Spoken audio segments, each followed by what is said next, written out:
What does it really look like to have conviction on the path you're on? Would you knock on 200 plus doors and get more invigorated every time someone says no? Today on Stories Behind the Door podcast, the co-founder of Homegrown Storage, Tyler Harper. My jaw literally dropped the first time I heard today's guest tell me how fast they're scaling their self-storage portfolio. Even though I knew it was coming to the industry, it still blew me away to get to meet the group that's actually doing it. Welcome to this week's Stories Behind the Door podcast, brought to you by our friends at Kiwi 2 Steel. 30 plus years of building the best steel buildings with the best crews in the business. If you're doing ground up in self-storage or small bay flex, reach out to Wayne Woolsey and his team at Kiwi 2 Steel. You can see them at kiwiconstruction.com. Well, I am your host, Thaddeus Campbell, Director of Business Development at S3 Partners, and he is the co-founder of Homegrown Storage. First and foremost, let me say thank you, Tyler Harper. I know how fast you're scaling the business, so I know how busy you are. Thanks for taking some time and coming and joining the podcast. Yeah, of course. Thanks for having me. Been excited about this for a while. Absolutely my pleasure. Likewise, since I first met you, and we'll get into some of the details of why I said what I said and how quickly you guys have been moving and how you're pulling that off. I always start the podcast with the same exact question. Storage, such a niche industry, such a unique asset class within real estate. How did Tyler Harper find himself building a self-storage platform? So we tried to find a multi-site, like a lot of people, and we couldn't find, this was back in 2022, and we couldn't find anything with positive leverage, and kind of just happened into a storage facility. And we bought it with some friends and an SBA loan. And, fast forward about 6 months, we said, this is amazing.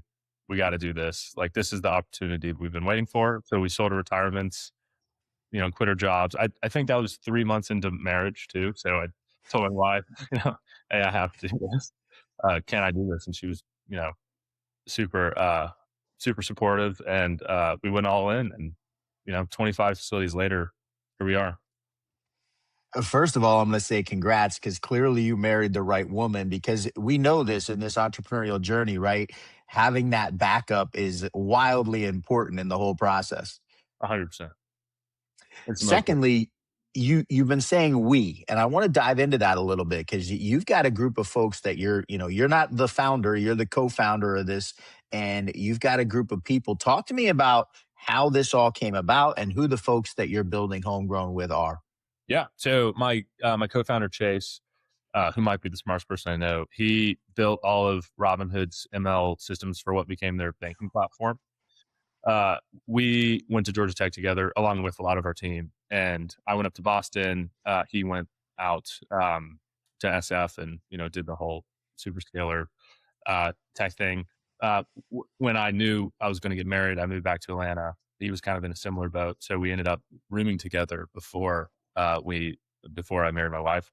And just there, we realized, hey, we should do something. So we actually ended up buying a software company together while looking for the multifamily thing. We shut that down as soon as we realized that storage is the way forward. But now, we have a great team on both the Patchwork side and the Homegrown side, which we can talk about the Patchwork stuff too. But this thesis doesn't work without tech.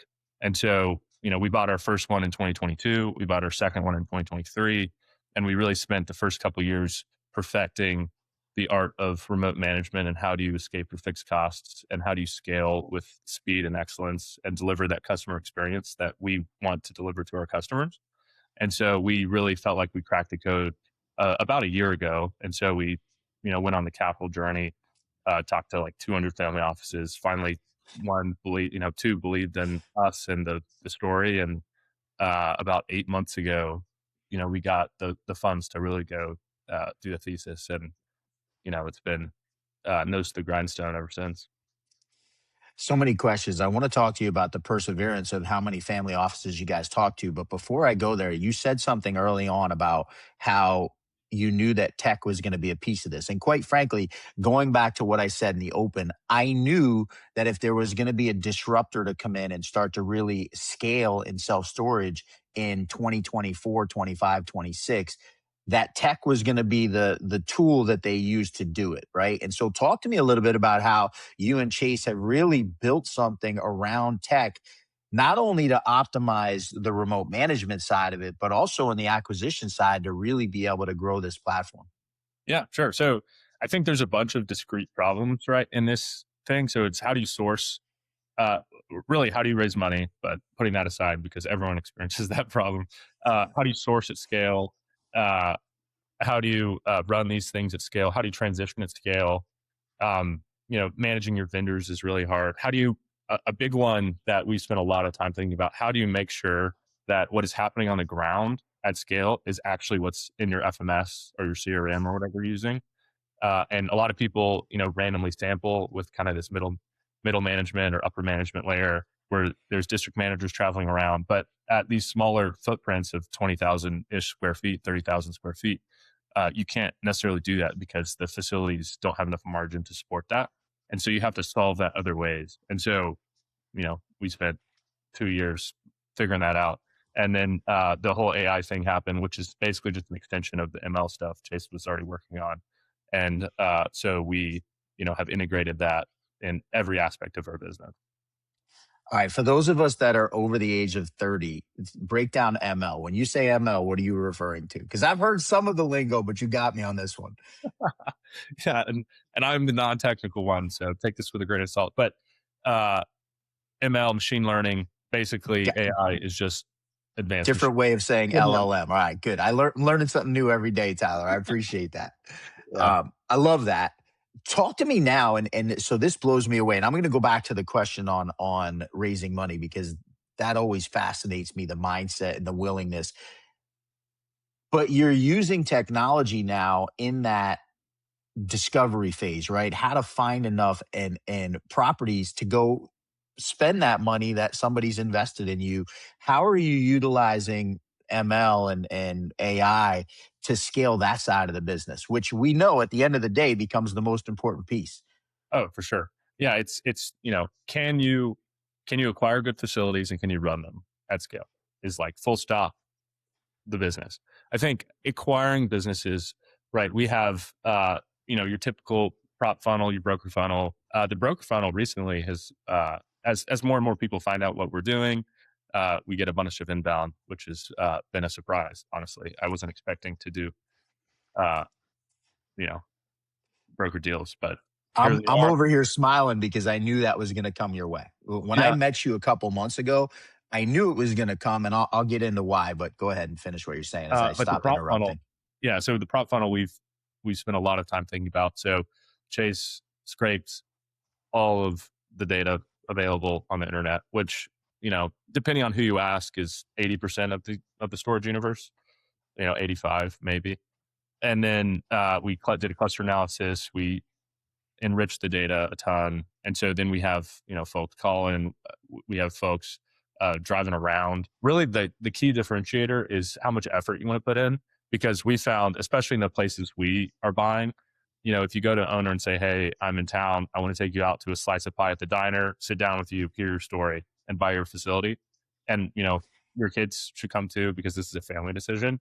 That lands way better than a wholesaler or a broker or even another owner calling and saying, "Hey, can I buy your facility?" And so, if you want to operate with excellence, if you want to build something that is going to last 50, 100 years after I'm dead, then you have to put that in every aspect of the business, and it all starts with how do you source your deals.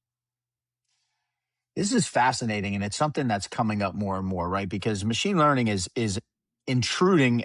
Maybe that's the wrong word. Maybe improving is the right word. Assisting, helping every aspect. But at the end of it, what you're talking about here is just using ML to enhance the personal experience, right? Because that taking someone out to a diner is old school. Old school, yeah, and it's really just how do you know where to go, how do you get in front of them, how do you route, like all of that stuff can dramatically be helped by AI and ML and all the fancy tools. And the ops side really is where a lot of this is, but on the acquisition side, it's rolling up your sleeves, going to talk to people and asking, "Hey, can I steward your business?" So you're not changing the ultimate goal of the game. You're just using technology to make your prospecting that much more effective, essentially. Yeah. So it's, and I'm not going to say them on this, but there's a ton of different ways. Venture capital is really doing this, especially in buying small businesses, across as this kind of becomes in vogue. But there's 4 or 5 ways that you can use this kind of stuff to really blow up the business. Voicemail drops, AI outbound calls, and stuff like that. We've decided not to do a lot of that on the acquisitions front because, again, a lot of the folks we're buying from have built these businesses for 20 years, 50 years. They're going to give it to their kids. Their kids may not want it. They want to retire, and there's thousands and tens of thousands of these. And so, who do they sell to? They don't know. And so, really, it's about establishing that relationship, about that personal connection. And it's really, really hard to do that through just AI. I'm smiling over here because this is what I saw coming. And unfortunately, I'm a little older than the curve of having buddies from Tufts University that are on the front lines of machine learning. But I just saw it. I saw somebody coming and using technology to really accelerate those pieces of it. And so getting to having met you a couple months ago, and I'll share what I was talking about earlier. You guys are now acquiring roughly a facility a week, which blows my mind that to be able to move that quickly, you almost can't without having AI and machine learning tools assisting that process. Talk to me about that process, A, of building this team with your buddies from Georgia Tech, but then B, scaling it to a point where you guys, I mean, listen, Public Storage and Extra Space are barely buying a facility a week, right? And they're multi-billion-dollar companies. Yeah, it it feels crazy sometimes, and we're definitely a very small team. So our whole ops team is run with one person, and AI. Our acquisitions team is one person, and then Chase and I kind of sit over the top, and then we have one person manning the phones. And so it's definitely a skeleton crew. Currently operating all of our facilities. I think we have 8 or 10 under contract now, and we're always adding to that figure as we accelerate. And so, yeah, it's been really fun. We like building things. Ultimately, this is just a really big puzzle that we are, trying to build and untangle. Uh, the hardest part, truly, though, is operating scale and the transitions at scale. And our software does an incredible job of that. And so, this would be, we think, impossible without our software. This goes back to you talking about brokers bringing you deals before. And the reason I said I knew that was going to happen, even when I met you a couple of months ago, is because the way that you're operating so efficiently allows you to maximize net operating income on these smaller units. And the reality is brokers want to find the guy who can pay the best price for a deal. And because you guys have kind of I shouldn't say conquered. That's probably the wrong word, and it's going to wish ill will on you because something's going to go sideways if I say that. But you guys have kind of unlocked the puzzle, so to speak, using your terminology of listen, you're operating. What are you at? 30 facilities now, and using a crew of 5 guys. I mean, that's in every aspect of the business. It's fascinating to have watched that. Thanks. Yeah, we think we can get one person for every 30 facilities at scale with their software, which is exciting. And, multiples better than, I think, what's currently in the market. If anyone has anything different, would love to hear about it. I'd be careful of what your phone's going to look like after this episode goes out and the brokers across storage hear what you're doing and how you're doing it. We're trying to buy as many as we possibly can. So send all your deals here. I love it. I love it. I want to go back to what we're going to get to Patchwork Labs in a minute because I want to dive into what you guys are doing on the technology side with that company kind of helping in-house, but also something you offer to other folks as well. I want to go back to this journey. My favorite part of this podcast is the entrepreneurial journey. And I used to tell a story when I was teaching martial arts about Colonel Sanders. We used to tell the story of Colonel Sanders was 68 years old, and it took like 275 restaurants before he finally found a restaurant that was willing to cook his chicken. And of course, now KFC, maybe not the healthiest thing to be talking about, but known around the world. Talk to me about Tyler Harper, and you're a co-founder, and how do you have the wherewithal to go out and literally talk to hundreds of people to go raise money to be able to scale this? What's the mindset, and where did that come from? So it is truly invigorating to believe so strongly in, I think it's less contrarian now, but at the time it was very contrarian of, hey, tertiary storage and, smaller facility storage is the future and can be run with tech. So we believed that so strongly and we were doing it. And yet we went to all these people and the vast majority said, no, that can't happen. And we're like, we're literally doing it. Look at it. And they said no. And so being in that position of seeing the growth, like seeing the potential growth, having the team to do it, and yet people keep telling us no is is invigorating. And I think watching the thesis continue to play out, kind of almost exactly like we thought, has just been super fun. And so, eventually, after talking to I don't even know how, like hundreds of finance folks and private equity firms and family offices saying, hey, here's the team, here's the thesis, this is how much capital we think we need uh, to deploy. And they said, you're too young, tertiary doesn't work, software can't do this. You don't have, you didn't work at Blackstone, so you don't have the right pedigree, whatever. It was just invigorating because we thought all of those reasons to say no were bad reasons. And so, if someone actually brought up a good reason, I think it would have changed how we thought, but no one ever did. And so we kept going until we found the two folks who, believe in the thesis, believe in us. We raised a fund that was supposed to last a year and a half and we deployed it in 6 months. And now we're raising a much larger fund now, which hopefully should close here in the next week or so, which is exciting. Love to Pacific Lake Partners. That's not good enough for these folks. Come on. You were in the Prudential building. Like, that's my favorite building in the whole country as a Massachusetts born and bred guy. For those of you who don't know, Pacific Lake Partners, private equity firm in Boston in the Prudential Center, which you can watch Red Sox games if your office is on the right side of the building. So a place that's near and dear to my heart. Talk to me a little bit about this journey, right? Study business and engineering at Georgia Tech, go to Boston, work for private equity. What was the driver that took Listen, you're working at a private equity firm in Boston in the Prudential Center. It's not a terrible job to have a few years out of college.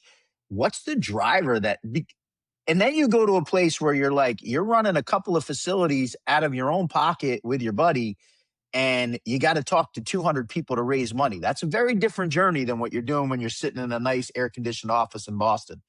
What is it that drove Tyler Harper to take this journey and do something on your own? I think I always had the itch. And Pacific Lake was such a good place to learn. We invested in, it's called search funds. And so mostly MBA students that went off and tried to buy businesses at scale, and they became the CEO. So it was a way for the private equity firm to outsource much of their sourcing and get a bunch of really good talent into smaller business. So we did hundreds of those.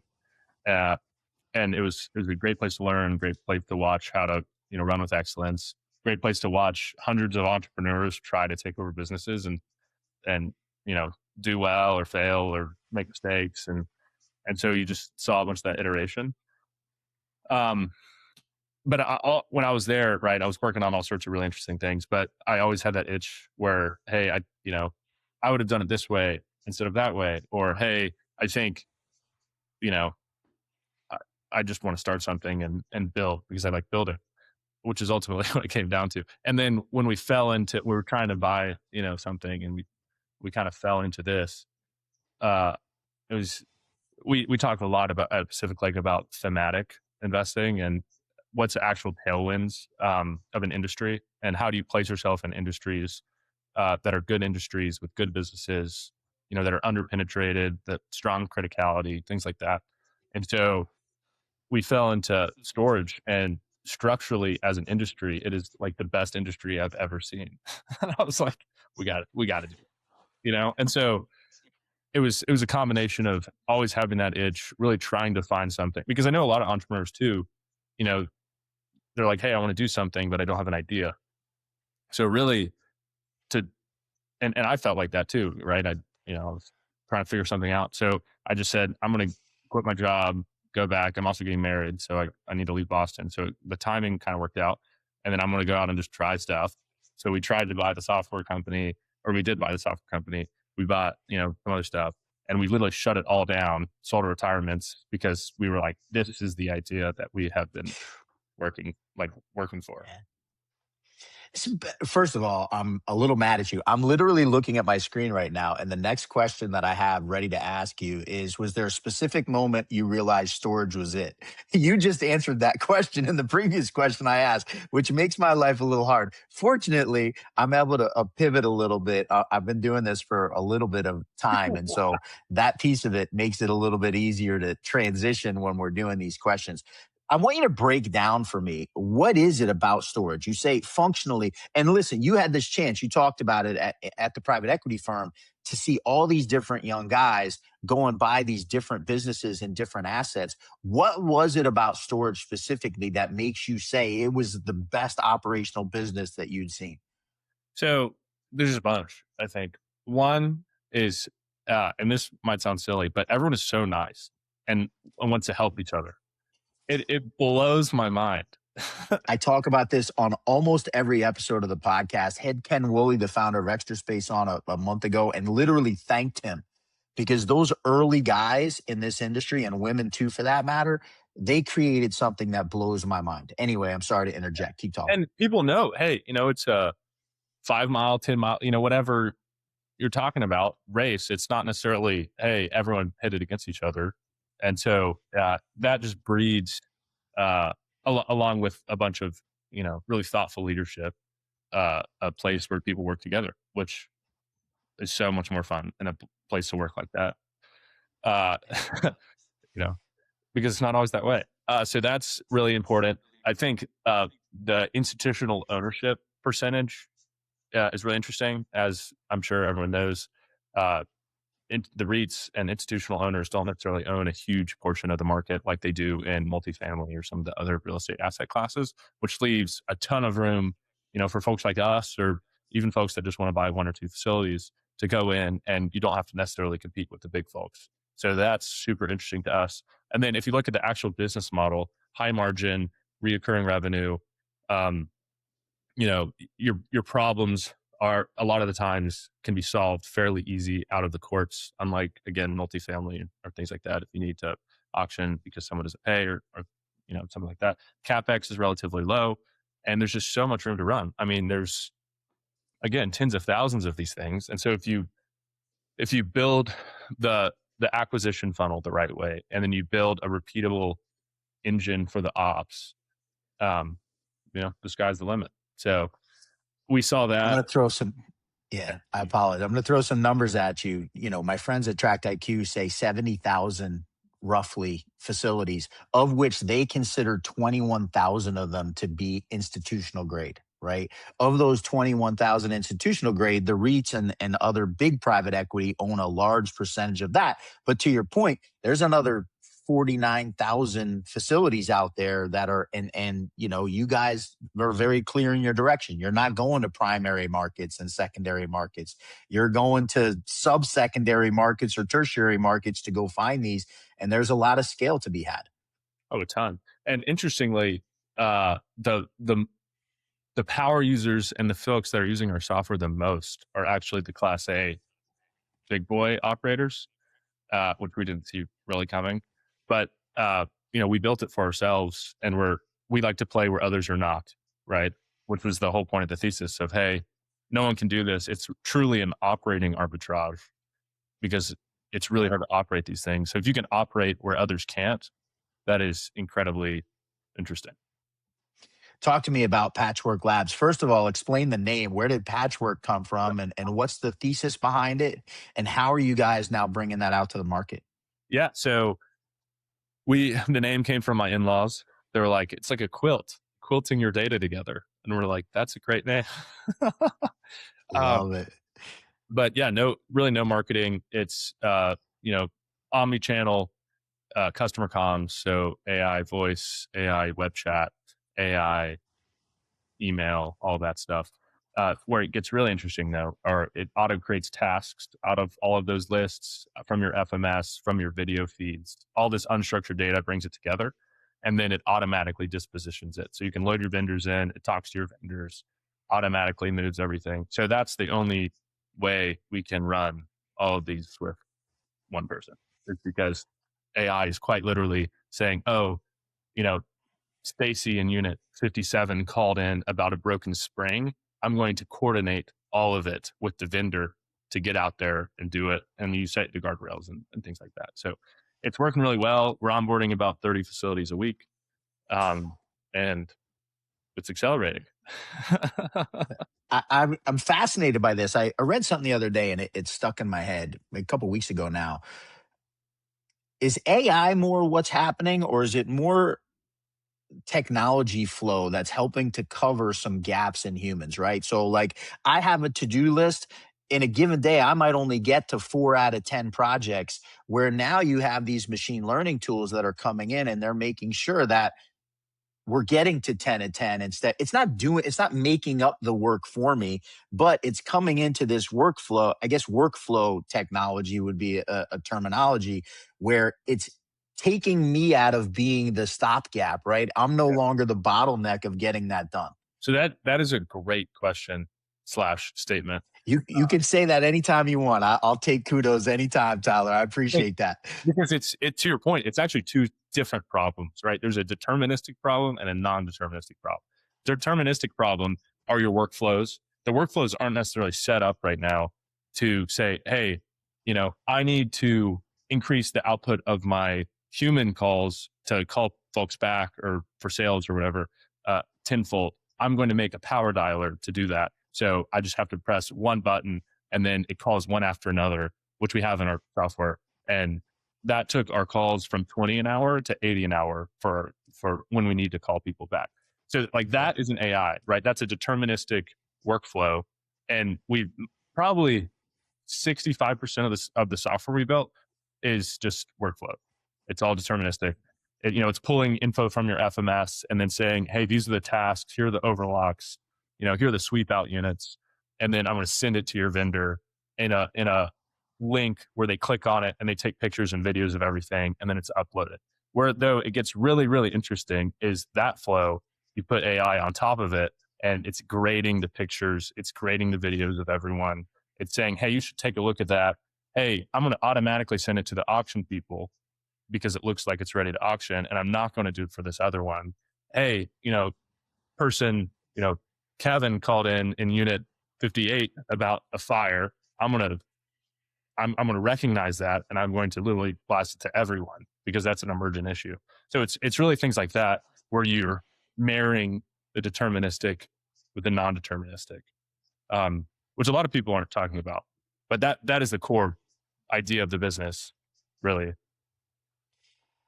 Tyler Harper, blown away. My jaws dropped more now after this half hour than it did when we originally got. It's hard to believe it's been a half hour that we've been talking already. I try really hard to honor your time and people watching as well, so they can digest so much of what you just said. I told you before we went on, and I'm laughing at myself, I have 45 questions that I had written out before we started. I asked precisely one of the questions that I had written out. Everything else just was natural from the conversation, which as a host, I appreciate incredibly. And thanks so much again for coming and sharing my time. Brokers out there, this guy is changing the game. And as I felt a few months ago when I first met him, he's going to have a power to buy some facilities that other folks just can't because of what they're doing. So kudos on what you're doing, and excited to continue watching as you guys grow in this industry. I have a sneaking suspicion, I was going to say this earlier, that a few years from now, you're going to help the large REITs own a bigger percentage as you conglomerate a lot of these smaller assets, right? Public Storage just bought NSA, or announced plans to buy NSA for $10.5 billion. As you guys consolidate these tertiary markets and answer some of the problems that larger operators, what kept them from going into those places, it's going to be fun to watch what happens to you guys as you continue to grow. So again, kudos and thanks for coming and sharing the story. Yeah, of course. Thanks for having me. Love the pod. Absolutely appreciate it. I'm giving one more shout out to my friends at Kiwi 2 Steel. Speaking of consolidation in the self-storage industry, they of course bought earlier this year by Janus International, but Wayne Woolsey and the original founders still 100% running the day-to-day operations, a 30-year track record in the space. Absolutely the best steel buildings in the industry. KiwiConstruction.com. Reach out to them for any ground up development projects you are working on. He's Tyler Harper, co-founder of Homegrown Storage and Patchwork Labs. I'm Thaddeus Campbell. That's it for this week's edition of Stories Behind the Door podcast.